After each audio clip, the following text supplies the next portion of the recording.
Parler avec une telle passion, je me disais que décidément, personne n'échappe à son enfance. Car c'est ici, au Maroc, à Tanger, que Jean-Luc Mélenchon a vu le jour. Tanger, un nom de ville qui trouve des échos dans le monde entier.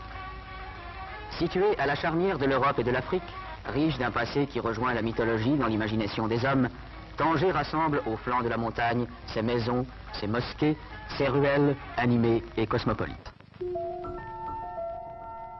Son père, Georges, était receveur des postes et sa mère, Jeanne, institutrice.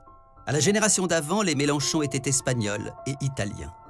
Eh oui, le petit Jean-Luc avait un grand-père paternel qui s'appelait Antonio Melanchon et sa grand-mère maternelle se nommait Caserta. Pendant 11 ans, les Mélenchon ont vécu heureux, au carrefour de 2 continents, dans cette ville où le monde entier semblait s'être donné rendez-vous.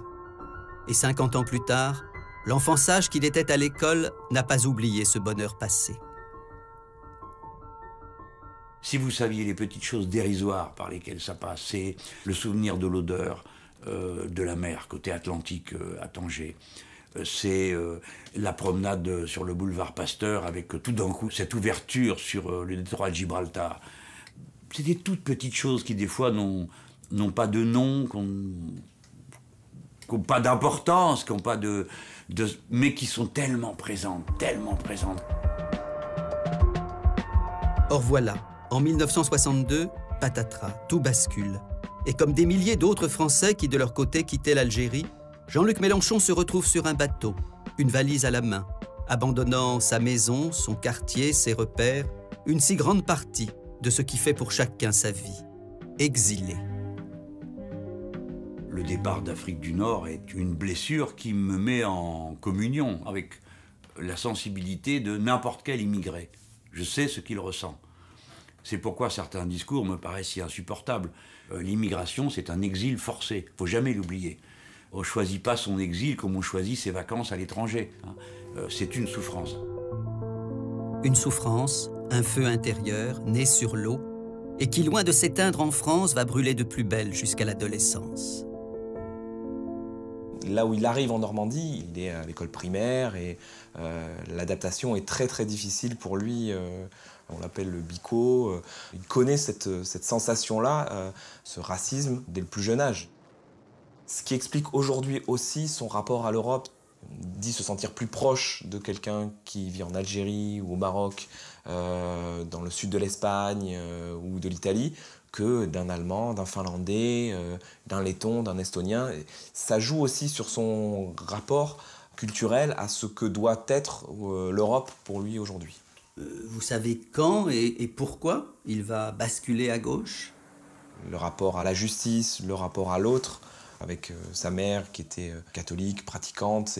Et il devient de gauche aussi parce qu'il a une petite amoureuse qui lui offre un livre qu'elle avait récupéré dans la bibliothèque de ses parents. C'est l'histoire de la Révolution française d'Adolphe Thiers. Alors on peut dire qu'Adolphe Thiers ce n'est pas de gauche, mais lui se plonge dans cette histoire et c'est un élément fondamental de sa construction politique future. En mai 68, Jean-Luc Mélenchon n'a pas encore 17 ans, mais la politique l'a en effet déjà saisi à bras-le-corps. Élève au lycée Rouget de Lille de Lons-le-Saunier, il est l'un des meneurs du mouvement lycéen de sa ville. Et un peu plus tard, devenu étudiant, il rejoint l'UNEF et le mouvement trotskiste OCI. Chaque militant avait un pseudonyme, il en était des petites cellules, 2, 3, 4, pour pouvoir rentrer dans ces cellules. Il fallait suivre un groupe d'études révolutionnaires qui durait plus d'1 an, où on avait des tâches pratiques, tout en étant formés politiquement. C'était des militants qui s'estimaient communistes et qui pensaient pouvoir changer le monde par la révolution. En 1973, Jean-Luc représentait la faculté de Besançon, où il était là-bas un des principaux leaders, si ce n'est le principal leader étudiant. Et il est venu dans cet amphithéâtre un peu tumultueux, etc., en disant « mais qu'est-ce que c'est que ce bazar ?»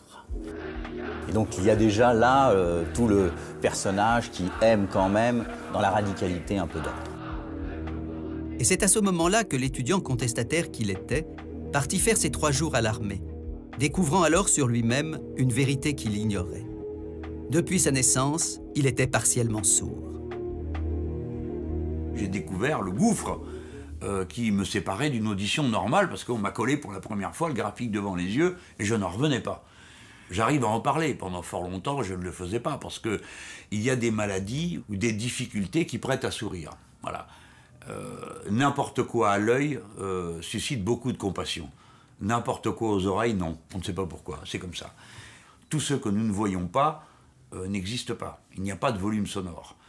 Il faut bien comprendre ça. J'ai des nerfs d'acier, contrairement aux apparences, parce que la vie est une suite ininterrompue de surprises.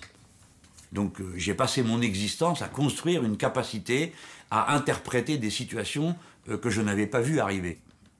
Ce que ça m'aura aidé à développer, c'est cette imagination sans borne, parce que vous passez votre vie à reconstituer des phrases à partir de quelques mots, et surtout, vous imaginez pour fabriquer des explications. Voilà. Alors on se moque de moi autour de moi, et mes plus proches qui me disent « t'as toujours une théorie sur tout ». Bah oui, je ne peux pas faire autrement. Au sortir de ses études, et à la différence d'autres gauchistes de sa génération, Jean-Luc Mélenchon, on le devine, n'arrêta pas la politique. Au contraire, c'est même à 26 ans qu'il commença à en faire sérieusement, en adhérant au Parti socialiste, dont il restera membre pendant 3 décennies. Un parti dont le moins qu'on puisse dire est qu'il n'aspirait pas à tout chambouler.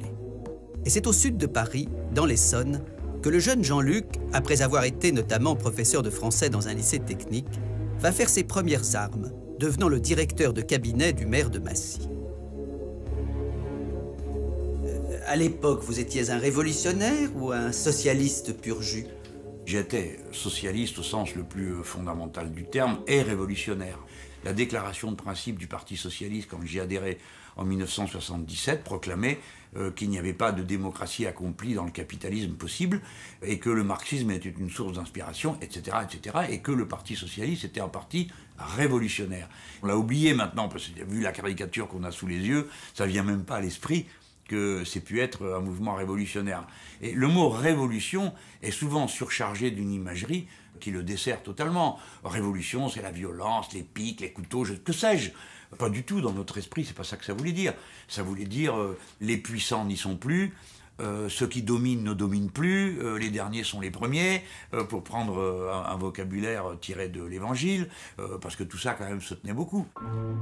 Un homme qui n'était pourtant pas le plus à gauche des socialistes contribue à arrimer Jean-Luc Mélenchon au PS. C'est François Mitterrand, auquel il restera toujours fidèle, alors même que nombre de socialistes prendront leur distance avec l'ancien président tout de suite après sa mort en 1996.